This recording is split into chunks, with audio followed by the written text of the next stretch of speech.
جاهزين اسالكم سؤال على 50 بلبل. سؤال سهل جدا. ليه الخشب يعتبر من الايتام؟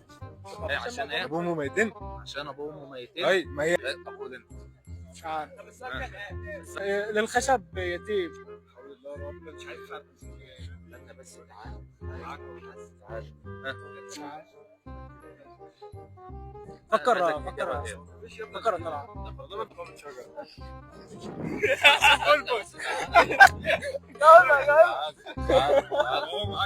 الموضوع من شجر. يا بنها ايه؟ ايوه. ايوه عايزك تقول جنب ايوه. تمام. الفيديو ده من دمياط راس البر لشباب المنصورة. 50 جنيه. الناس اللي بتشوفك تقول لهم احلى مسا على رجاله المنصورة. وانت احلى مسا على رجاله دمياط عشان احنا من المنصورة. اخوات. تمام. مين اللي جاي؟